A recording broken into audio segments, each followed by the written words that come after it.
John, it's Joe Egan, John. Let's keep it civil, John. Let's keep it civil. John, let's keep it civil. Let's get the fight on. Joe Egan recently revealed that he had a phone conversation with John Fury that quickly became heated. Although Egan stated that he has long respected Fury's career and always admired him as a fighter, the exchange reportedly took a negative turn when Fury allegedly accused him of being a fraud. From that point, tensions escalated and the discussion reportedly became confrontational. And after the fight, I would like to think that Joe would shake his hand. I admire the man as a boxer. Yeah. I respect the man as a boxer. And Russell Crowe said to John, there's not a boxer in the film. I got from Joe Egan, you know. And instead of John saying, yeah, Joe's my friend, we're on the circuit together, John said, Joe's a fraud. The ring was actually quite safe for me, Scott. Yeah. Only one man hit me. You know, so for John to say that I'm a fraud. Joe Egan went on to explain that his problem with John Fury is deeply personal. He made it clear that he's willing to settle the matter face to face, whether inside a boxing ring or in another setting. Egan emphasized that financial reward isn't driving him, saying any payday would simply be a bonus, not the reason behind his challenge. I'd love to fight John. It's personal with me and John. You know, I want to put manners on that man. Yes. You know, he's a bully, he's a thug, and I've got issues with that man. I'd fight him cobbles or I'd fight him in the ring. Either way, I want to fight. The money's a bonus. He's a rich man. I'm not. Do you understand? But what I am is a fighting man. And I'm shown that I'm a fighting man. He's not shown he's a fighting man. Do you understand? He started the fight, he started the row, and I won't back it up. Talk the talk, walk the walk. John Fury quickly responded to Joe Egan's remarks, making it clear that he now views the situation as deeply personal. His reply suggested that the tension between them has moved beyond simple words, turning into a genuine feud. Okay, Joe Egan, here's where it's at. You're saying KSI is backing you for millions of pounds when they can't pay me 200 what they owe me. But here's one for you, mate. Tell that rat next to you, that pineapple, wire me my money across what he owes me, and once it's in my account, then we might be able to do some business. But until I get my 200, nothing's happening. But if I do get me 200, what he needs to do then is put an offer in writing to me what he is prepared to pay me to fight you. I'm not hard to do business with, mate. You know, and at the end of the day, like you say, you want to make a few quid. You know, so do I. And I'll fight anybody, like I said, when it makes business sense. So here's what they've got to do, because I said I'd never do any more business with that rat ever. Michael Spinx has also voiced support for a potential showdown between John Fury and Joe Egan, arguing that the matchup makes sense considering they come from the same generation and are close in age.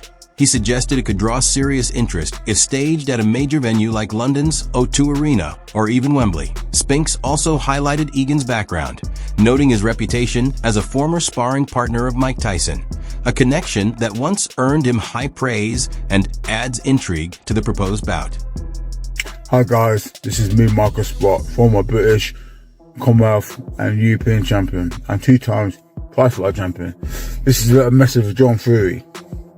John, you've been calling out a lot of names of recent. Mickey Theo didn't happen, don't know what happened there, and now you cannot call Froch.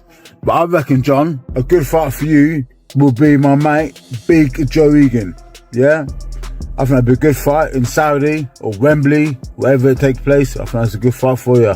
You're both in the same era, about the same age. It's a good fight.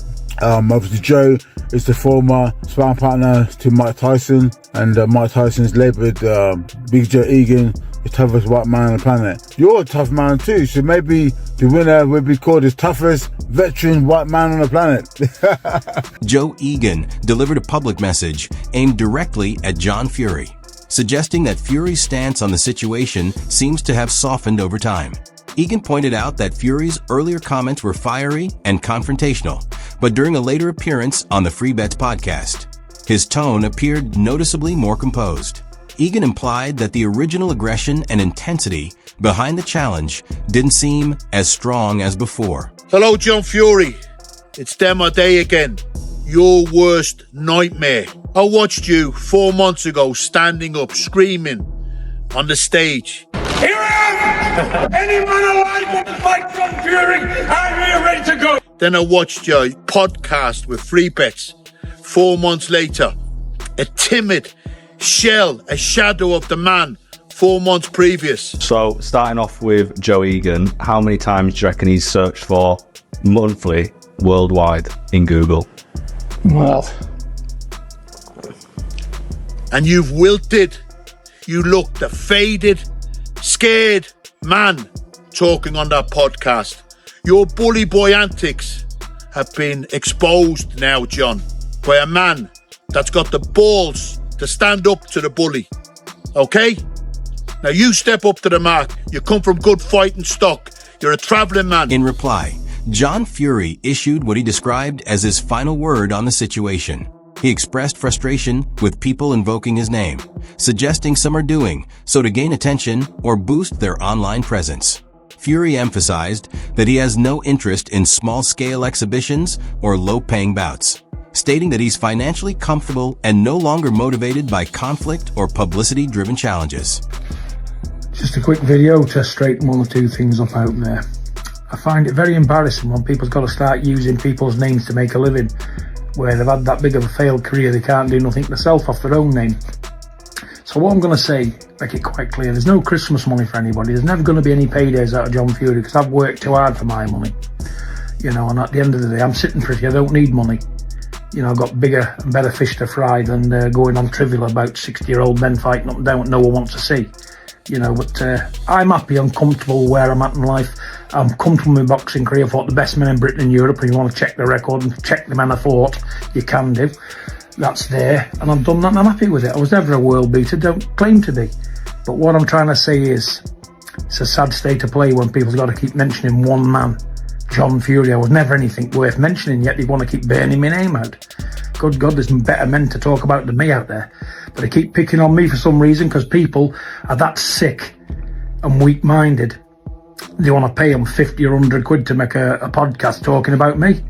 You know, who am I to keep talking about? You know, bloody hell, it's embarrassing, to be fair with you, when people's got to use one man's name before they can get a viewing figure. If they talk about anybody else, they don't. No one's interested. They talk about John Fury.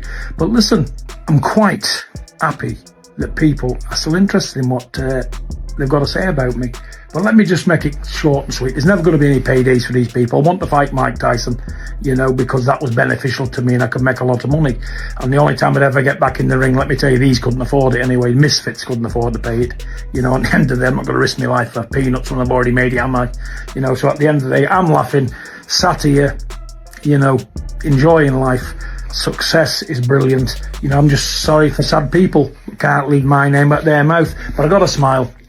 There's no more aggression coming from me. I'm not making any more videos regarding fighting because it's a non-entity now for me. I'm moving on to bigger and better things. And I apologise to everybody I've offended, you know, my bad language and my rants and that. But I'm going to clean up my act from now on and be a bit more sensible, you know, because believe it or not, you know, there's better things in life than to talk about fight, box. And it wasn't kind to me. And I made $4,000 out of 14 fights I had. Made $4,000, got beat to death for nothing at short notice. But that's by and by. It's brought us to where we are today. But, you know, it's paid dividends. I'm sat here now, lovely and happy. So, God bless. And have a lovely Christmas to everyone. And again, I apologise for my bad language. You won't hear it again. I'm not making any more videos. Not responding to any more non-entities. So, have a good Christmas. And I look forward to seeing you in 26. Bye-bye. What do you think about all this? Drop your thoughts in the comments below. If you enjoyed the video, don't forget to hit like and subscribe for more exclusive boxing news, analysis, and updates.